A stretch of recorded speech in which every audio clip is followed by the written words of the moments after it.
Eu saúdo os irmãos com a graça e a paz do Senhor Jesus. Bom dia. Amados, é uma grande alegria, uma satisfação poder estar com os irmãos novamente. Dessa vez, para expor o Evangelho segundo Mateus. Eu sou o professor Fábio Machado e estarei nos próximos dias, junto com os irmãos, na exposição desse Evangelho maravilhoso, o primeiro Evangelho do chamado Novo Testamento. Mateus, que significa presente do Senhor ou de Yahvé, era o outro nome de Levi, o publicano que deixou tudo para seguir a Cristo. Mateus foi um dos 12 apóstolos. Em sua própria lista dos 12, ele chama a si mesmo explicitamente de o publicano. Em nenhum outro lugar da Escritura, o nome de Mateus está associado ao termo publicano. Os outros evangelistas sempre empregam o seu antigo nome, Levi, quando se referem ao seu passado pecaminoso. Isso é prova da humildade da parte de Mateus. Como acontece com os outros 3 evangelhos, esse livro é conhecido pelo nome do seu autor. Com relação à autoria e data, nem a canonicidade e nem o fato de esse evangelho ter sido escrito por Mateus foram desafiados pela igreja primitiva. Está claro que esse evangelho foi escrito numa data relativamente antiga, antes da destruição do templo em 70 d.C. Alguns estudiosos propuseram datas como aproximadamente 50 d.C. Com relação ao contexto histórico, cultural, o tom judaico do Evangelho de Mateus é notável. Isso já fica evidente logo na genealogia de abertura, que Mateus remonta somente até Abraão. Em contraste, objetivando mostrar Cristo como o Redentor da humanidade, Lucas prossegue até chegar a Adão. O propósito de Mateus é, de certo modo, mais estreito, demonstrar que Cristo é o Rei e o Messias de Israel. Esse evangelho faz mais de 60 citações de passagens proféticas do Antigo Testamento, enfatizando como Cristo é o cumprimento de todas elas. A probabilidade de que o público de Mateus fosse predominantemente judaico fica ainda mais evidente a partir de diversos fatos. Mateus normalmente cita o costume judaico sem explicá-lo, em contraste com os outros evangelhos. Ele se refere constantemente a Cristo como filho de Davi. Mateus, inclusive, respeita a sensibilidade judaica em relação ao nome de Deus, usando a expressão reino dos céus, onde os outros evangelistas falam do reino de Deus. Todos os principais temas do livro estão baseados no Antigo Testamento e são abordados sob a luz das expectativas messiânicas de Israel. O uso que Mateus faz do idioma grego pode sugerir que ele estava escrevendo na condição de judeu palestino para judeus helenistas de outros lugares. Ele escreveu com uma testemunha ocular de muitos dos acontecimentos que descreveu, dando testemunho de primeira mão sobre as palavras e obras de Jesus de Nazaré. Seu propósito é claro, demonstrar que Jesus é o tão esperado Messias da nação judaica. A abundância de citações do Antigo Testamento é especialmente planejada para demonstrar o elo entre o Messias da promessa e o Cristo da história. Esse propósito nunca sai do foco de Mateus, e ele até mesmo acrescenta vários detalhes incidentais das profecias do Antigo Testamento, como prova das declarações messiânicas de Jesus. Agora, amados, vamos entrar no texto propriamente dito. No capítulo 1, dos versos 1 ao 17, nós temos a genealogia de Jesus Cristo. Mateus começa assim: livro da genealogia de Jesus Cristo. Nem tudo o que se conta na Bíblia começa com uma genealogia. Mas sempre que se menciona uma pessoa, há elementos de genealogia. Mas por que começar assim? Era indispensável que Mateus começasse com a genealogia. O testemunho de Mateus foi inspirado pelo Espírito Santo. O Espírito é infalível. Infalível é também o conteúdo que revela. Embora as palavras sejam de Mateus, o que ele disse provinha do Espírito Santo. Mateus queria provar que Jesus era Rei e Salvador, o Messias prometido por Deus a seu povo Israel. Não podia ser rei sem as relações familiares que o tornaram descendente de Davi.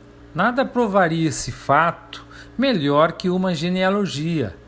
Mateus escreveu para um público hebreu e ele conhecia a mentalidade de seu povo. Precisava esclarecer a origem de Jesus e sabia que devia fazê-lo ao começo de sua história. Com essa base, todo o restante de seu livro se tornaria aceitável. Além disso, a genealogia lhe permitiria ampliar a relação familiar judaica de Jesus para uma relação mais universal. Jesus é descendente de Abraão e de Noé, de Israel e da humanidade inteira. Mateus prova a ascendência de Abraão em relação a Jesus, com os integrantes masculinos de sua genealogia, e a ascendência de Noé por via não semita, com alguns integrantes femininos. No verso 1 ele vai dizer que Jesus é rei, porque é filho de Davi. Em Israel era uma crença comum que o Messias rei seria descendente de Davi. A profecia tinha dado ao Messias o título de filho de Davi. E Davi é o primeiro ascendente de Jesus na lista de Mateus. O segundo é Abraão. Vincula-o assim com o pai da nação israelita. É filho de Abraão, diz. O certo é que todos os israelitas eram descendentes de Abraão, mas a atenção não estava dirigida para o comum de todos, mas especificamente ao Messias Rei. O que ninguém tinha o Jesus. É uma referência histórica. Jesus divide a história e lhe dá sentido. Diz Mateus que a história de Israel se divide em 3 períodos, de Abraão até Davi, de Davi até o cativeiro da Babilônia e do cativeiro até Cristo. Afirma que há 14 gerações em cada período. Uma curiosidade aqui é que em hebraico a soma das consoantes que estão no nome de Davi dá 14. É uma referência indireta à importância histórica de Davi, possivelmente ainda maior que a de Abraão. A repetição das 14 gerações, 2 vezes 7, apontando para Jesus, poderia ter por objetivo exaltar o que havia de especial na pessoa de Jesus e que não havia em Abraão nem em Davi, e por certo em nenhum de todos os que aparecem em sua genealogia, cuja importância não vai além de serem meros elementos de conexão genealógica. Por isso, Mateus não se preocupa com o fato de que no segundo período tenha havido mais de 14 gerações. Na realidade, são 3 a mais, e no terceiro, uma a menos. Tudo o que importa é que em Jesus há algo muito especial que não existe em ninguém mais. Não existe nas pessoas sem importância histórica, nem nas pessoas historicamente importantes. Só nele. Jesus é o Messias Rei. Reconhecê-lo era fundamental para os israelitas.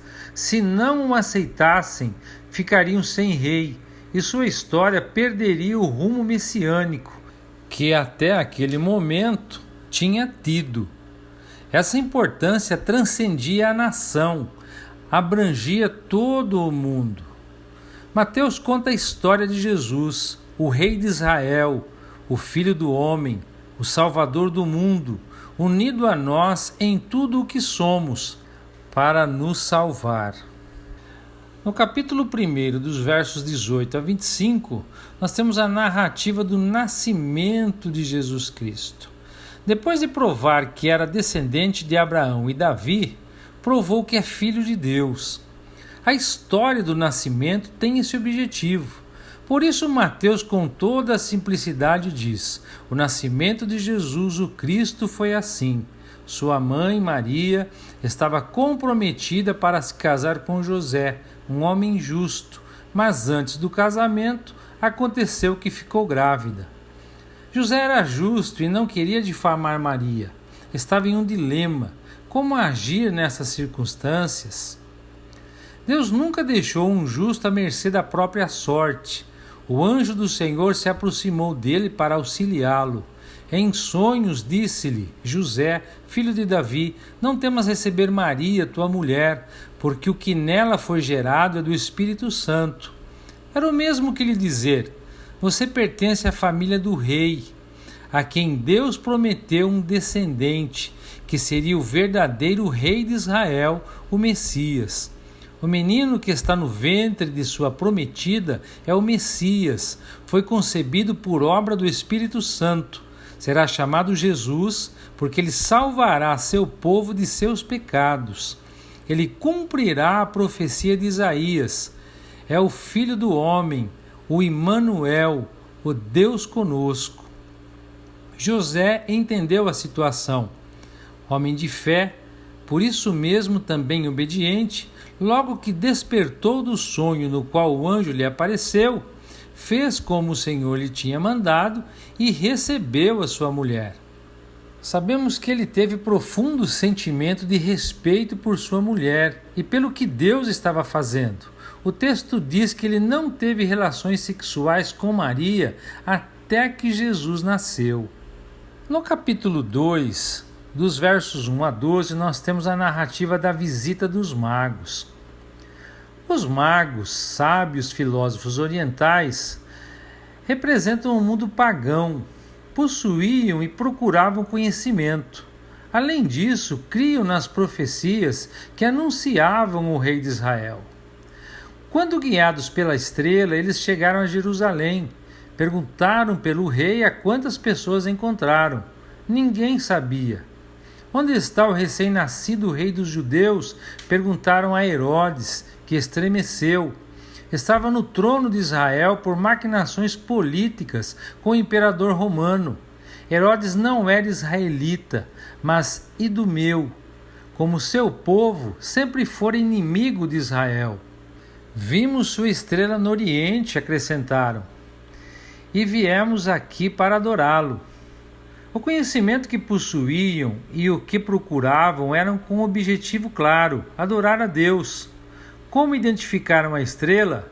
Sem dúvida, conheciam bem a astronomia, para que identificassem uma estrela a mais, alheia ao universo conhecido. Diferente. Mas isso não era suficiente para saber que se tratava da estrela do rei. Também conheciam as profecias. O profeta Balaão, contratado por Balaque, rei de Moabe, para amaldiçoar o povo de Israel, não pôde fazê-lo. Deus não o permitiu.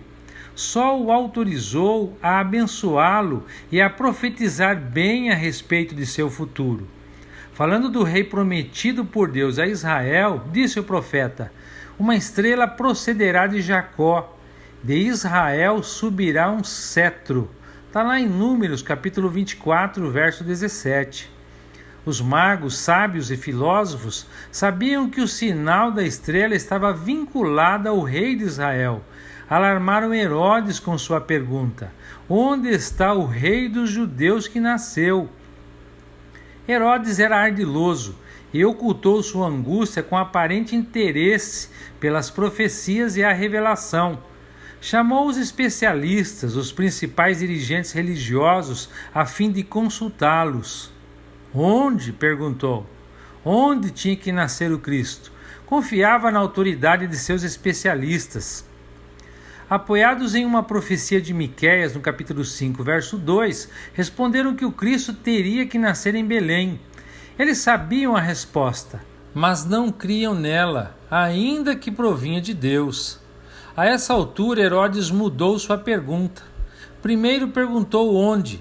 Já sabia que o rei de Israel deveria nascer em Belém, e ele sabia onde Belém estava. Agora perguntou quando. Isso o afetava mais.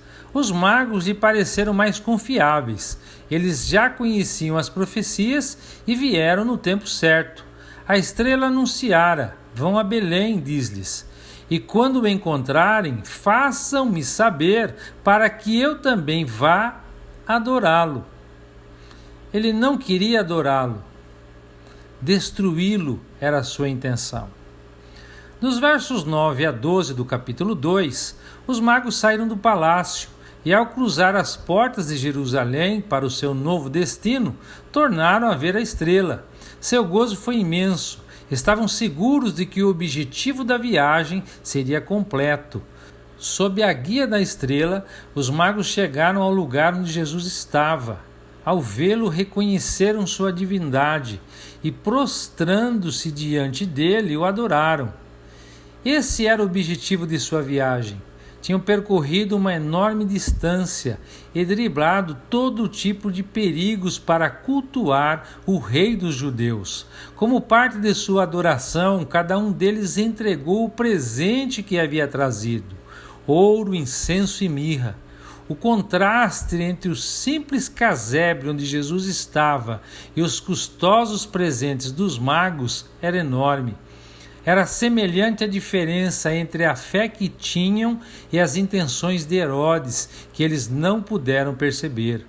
Mas quando estavam prestes a empreender a viagem de volta, em sonho Deus lhes revelou o perigo e lhes ordenou que não voltassem para Herodes. E eles obedeceram a Deus sem vacilação alguma, retornaram à sua terra por outro caminho. Nos versos 13 a 15 do capítulo 2, nós vemos a fidelidade de José. Possivelmente, José já sabia do perigo. Os magos deviam ter-lhe contado o que tinham visto em sonhos e como Deus lhes tinha mandado evitar Herodes. Pode ter sido na mesma noite da partida deles, quando um anjo do Senhor falou com José em sonhos. Fuja para o Egito, disse-lhe. Herodes procurará o menino para matá-lo. Fique lá até que eu lhe diga. E José nunca ofereceu nenhuma resistência às suas ordens. Levantou-se imediatamente e, junto com Maria e o menino, empreendeu a viagem ao Egito. O mesmo Deus que lhe ordenou sair o protegeu na viagem e esteve presente até a morte de Herodes. Por sua fidelidade, José produziu as condições para que se cumprisse a profecia de Oséias: do Egito chamei o meu filho, em Oséias capítulo 11, verso 1. Nos versos 16 a 18 do capítulo 2, nós vemos a crueldade de Herodes. Quando Herodes descobriu que os magos não seguiram sua instrução de voltar a ele com a informação sobre o nascido rei dos judeus, enfureceu-se. Como todo o seu interesse estava centrado em si mesmo, sentiu a insegurança de seu trono. Pensou que, enquanto esse menino vivesse, ele corria muito perigo. A solução lhe pareceu simples. Mandou matar todos os meninos menores de 2 anos. Belém estava de luto, pranto e grande lamento. Era Raquel chorando por seus filhos e inconsolável por causa deles, porque já não existe. Cumprindo a profecia de Jeremias no capítulo 31, verso 15. Nos versos 19 a 23 do capítulo 2, nós vemos a prudência de José. Quando Herodes morreu, um anjo do Senhor foi a José e lhe disse: vai-te à terra de Israel, porque morreram os que procuravam a morte do menino. De novo, submisso à vontade de Deus, José se pôs em marcha. Para onde voltar? Para Judá? Teria sido óbvio, porque o povo de Deus morava ali. A Galiléia estava muito mais impregnada de paganismo que Judá. José queria ir a Belém, onde Jesus tinha nascido. Mas Arquelau, filho de Herodes, governava na Judéia. Era muito perigoso. A prudência de José entrou em ação e ele temeu ir para lá. De novo Deus se faz presente para guiá-lo na decisão. Em sonho lhe disse: vá para a Galiléia, especificamente a cidade de Nazaré. E lá se foi ele. outra vez, a fidelidade de José permitiu que em Jesus se cumprisse a profecia e ele pudesse ser chamado de Nazareno. E assim, amados, concluímos a exposição de hoje. E eu gostaria de deixar para a meditação dos irmãos um detalhe que salta aos olhos na genealogia que Mateus insere no começo do seu evangelho e considerar algo maravilhoso. Não era costume incluir mulheres nas genealogias da época. Mateus, entretanto, mencionou 5: Tamar, Raabe, Ruth, Batseba e Maria. Ele queria demonstrar que os vínculos de Jesus vão muito além das fronteiras étnicas e morais de Israel. Incluem a humanidade inteira.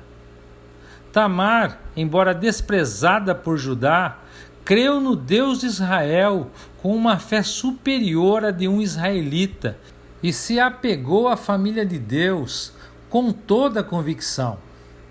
A mesma fé espera Deus de nós. Embora fosse pecadora e pagã, Deus a aceitou, incorporou-a à sua família terrestre, a família de Israel, e a aceitou em sua família celestial, por meio do Messias, seu filho. Raabe percorreu um caminho duro, mas com final feliz. Prostituta, pagã, condenada à morte com todos os habitantes de Jericó, confiou no poder de Deus e foi salva, um exemplo de conversão. Ruth, a moabita, jogou sua sorte com a fé própria de uma filha de Deus e com o Deus de Israel enfrentou a vida nova. Fé, determinação, sabedoria e obediência. Distante de Deus, tornou-se próxima. E todos os afastados de Deus com a experiência dela sabem que Deus também os aceita.